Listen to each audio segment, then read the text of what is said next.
Hi, everybody. Welcome back to Central Valley Talk. It is 3:23 on this Wednesday, the 17th of November. Thank you for joining us. I'm Austin Reed, coming to you from our Tower District studios inside the Mike Briggs building. We thank you for being with us.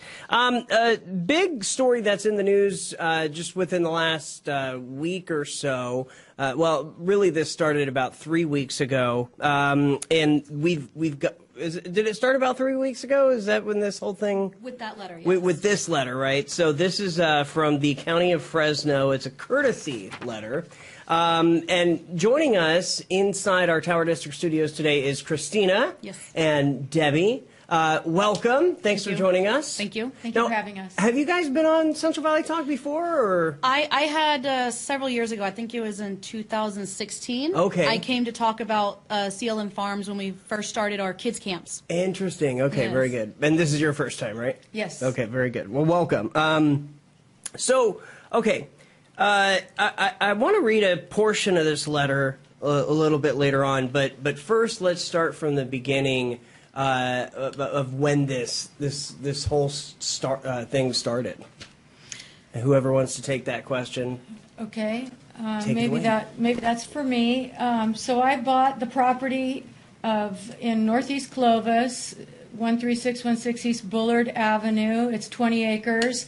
I bought it exactly 20 years ago with a vision, a dream of building a beautiful, immaculate horse facility. I've trained horses professionally my whole life, and prior to moving there, I was located on a 2.5 acre property, and then I outgrew that, went to a 5 acre, and then outgrew that and came to the current property. But in all three of those locations, I was cited by the Fresno County Board of Supervisors, Planning and Development for illegal unauthorized operations, which stemmed from simply just giving a riding lesson to the child next door, or perhaps it was letting a friend board a horse. But in any of those instances, I would get turned in, I would get warning, threatening letters that I had to have a conditional use permit. And when I looked into that, it was entirely cost prohibitive. It was something along the lines of a $10,000 application fee. And then you had to show all kinds of ridiculous criteria that clearly no one that knows anything about horses would ever expect, like the ponding basins for urinal runoff and extremely detailed analysis of how manure was composted and managed, and just on and on and on. And then you had to have all kinds of things. And I realized the permanent bathrooms was a biggie, and I could never afford it. Finally, 20 years ago, I bought the property. I decided I was at a place where I could do everything legal, and hopefully I wouldn't be harassed by the county. I could help. My dream was to have a 501c3 nonprofit where I could rescue and take in unwanted horses. The unwanted horse problem is huge nationwide. They end up going to terrible situations, so that was what I set up through New Hope Equine 501c3. The horse facility is called Sport Equine Incorporated, and I've been in business there for 20 years with all of that, and we've provided a very vital service to the community with these unwanted horses. I can give tax donation write-offs and help people in hardship. As you know, horses they cost a lot of money, and people get into it and they run into financial hardship, especially with COVID and all these things that crop up, and they need help. So that's what my nonprofit is there for. KMPH came out and did a story with you ladies a few days ago? Yesterday. That was yesterday. Okay. Tell us what happened there. How'd that go? Sure. So, we felt like we weren't getting anywhere with the county, and, they kind of put some pressure on us, so we felt the only way to get kind of their attention, but the public's attention on this, is to get ahead of it and to get in front of the media, which is also another reason why we're here. Is the more people that hear about it, the better. So he came out, and actually one of the first things is he looked around and he thought, this is a beautiful place. Yeah. This is really nice. And they were really miffed about these issues, because you could simply look around. There's hardly any neighbors. They're all 20 to 40 acre, sometimes larger lots.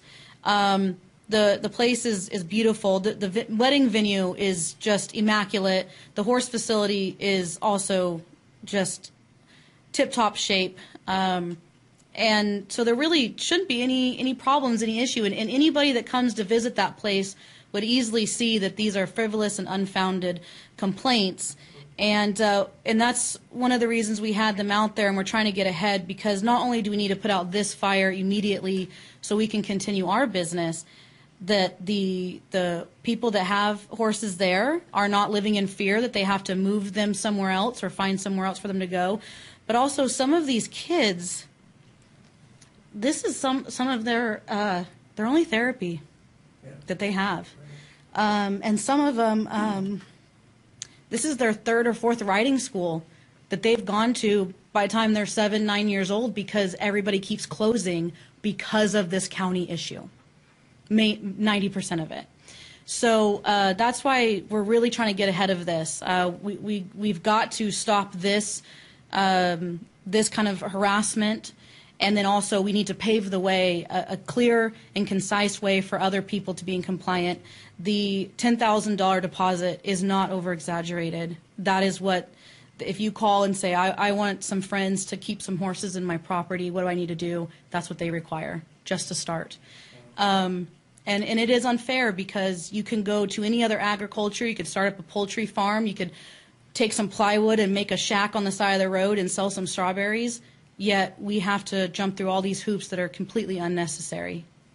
One thing I was reading through the courtesy letter that I have a question about is, it says here, operation of a high-intensity park not in compliance with conditions of approval for unclassified conditional use permit restrictions, excessive events, and a riding school causing excessive traffic, noise, and trash. From the Fresno County Zoning Ordinance sections, and the numbers goes on. So a lot of this is also stems from the just misinformed and ill-interpreted way they wrote the conditional use permits. Mm-hmm. In fact, to my knowledge, the property owners, Debbie and Bill, I think are one of two, possibly only one, venue or facility that has even obtained the permit in the last 20 years, because it is so convoluted. And I believe one of the only reasons they obtained these permits is because they had the wedding venue that they spent so much money and time completing. And what's interesting is, even in the hearing, Fresno County, this committee, would not separate the two. They believe it is one business, but yet they're complaining that a horse boarding stable has too much cars coming through, but that's the wedding venue on Saturday nights. So it can only be one or the other. Again, as far as trash, there's absolutely no trash. That's just unfounded. And anybody that walks out there can see that. Why would they put that in? I don't know. They really couldn't answer that. They said that just a neighbor called about some trash, and we said, there's no answer to that, because there is none. Well, we did have a sound complaint of music, amplified sound. But we immediately remedied that. The problem was that we had allowed live music for a couple of the weddings, which we were unable to control the sound wave travel. As a result of that, even before this letter, we mitigated that, and we stopped allowing any form of live music at any of the events. We built a sound wall barrier between us and the neighbors, and a huge sound wall barrier that goes behind the speakers for DJs. They're not allowed subwoofers. They're not allowed any bass. They have very small speakers that are huddled behind the wall, and it's so soft you can't hear it in the street. They basically went above and beyond what was required, and as you read before, read that letter, it's actually titled high intensity. What does that mean? That means that you're going to have events. And what's comical is, on their website they have a PDF that lists the decimals that you're allowed to have for sound. Dairies, so mooing cows, can be louder than a wedding venue. Do you think somebody's out to get you? Well, there is some neighbor issues. I mean, of course, you move to the country, you don't want to be disturbed. We understand that, but the bottom line is it shouldn't matter who or where the complaints come from. It's the lack of due process that we're having a real issue with. And, you know, Debbie and I are both very strong women. We have very good men behind us. We have a good community behind us. I couldn't imagine my other friends and acquaintances that have gotten these same letters and are going through the same thing. And that's why we're here. We want to get in front of this, and we want the Fresno City Council, all members, any members of any committee, to come out and view the property and see what we can do for this property, for this venue, and then future venues, any question centers. And we need immediate remedy to this situation because they're not being forthright with us. They called Rich Rodriguez and said, oh, there's absolutely no risk to these businesses. Under no circumstances are we going to interrupt their conditional use permit. But now we've been waiting all day for them to put something down in writing. When we had a conference call earlier today, I told them we were recording it, and they put us on hold for 30 minutes. And so the whole thing is just really the lack of transparency is unacceptable. And the runaround that we're getting and what we're being told and what they're actually doing is just not congruent. It's very upsetting that the parents and some of the kids have started the hashtag Don't Take My Ponies. I mean, that's how upset some of these are. Some of the parents haven't even told their kids that there might be a possibility that they have to stop coming out. So it is a serious situation, not just for us, but other facilities that are receiving these letters and are trying. We are trying to be in compliant, and we want others to be compliant. Where there are so many children, so many people in this entire county that want to learn to ride horses, and not just the horse part, but this is attached to a wedding venue. It's a beautiful outdoor venue. If everybody is still screaming COVID and social distancing, we need to keep this stuff open. And on that note, Fresno County, as far as my research has shown to me, Fresno County is actually one of the only counties in California that requires equestrian centers to have permits. Most of the counties, if it's under 20 acres, it doesn't matter what kind of business it is, they don't even require permits. And the financial part of it is just astronomical compared to other places. The numbers are crazy. We've got about a minute left. So county code enforcement, where is it at now? They stated to us this morning that they are going to attempt to come out on Friday. If they can't make Friday, they're going to try to do it Monday before the holiday season. They assured us we can operate as normal right now, but it's very scary to think that somebody can come out and they see one pebble out of place that they don't like, and if they're not allowing us the due process, how can we fix it before we actually get something revoked? Do you guys have like a GoFundMe or? We both have 501(c)(3)s. Okay.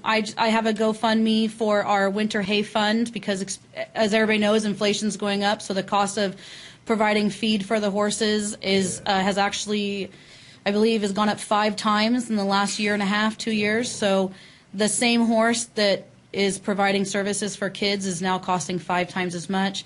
And I know Debbie has the 501(c) where she also can accept unwanted horses that can be rehomed, and also to help with that. Perfect. Ladies, thank you for joining us. Good luck with everything. StarlightGroveEvents.com is the wedding venue. Okay, and then CLM Farms. What's the website? CLMfarms.net. .net. Okay. Yes. Very good. Perfect. Thanks so so again. much. Appreciate it. Thank you so much for having us. Absolutely. Yes. Keep us updated, okay? Oh yeah, we will be in here. Maybe Let us next know. week. Yeah. Seriously, come back. Yeah. Yeah. This is a fascinating topic. So. Yeah, it's been interesting to see them kind of. Are we done? Yeah. No, not yet. But you're almost done. You can come back to me now, Michael. You can take the mic off. You're good. I'm going to take my mic off. Oh, wait, no, I'm not wearing a mic. Only the guests are today. I will move this back, and we'll have more Central Valley talk in just a bit.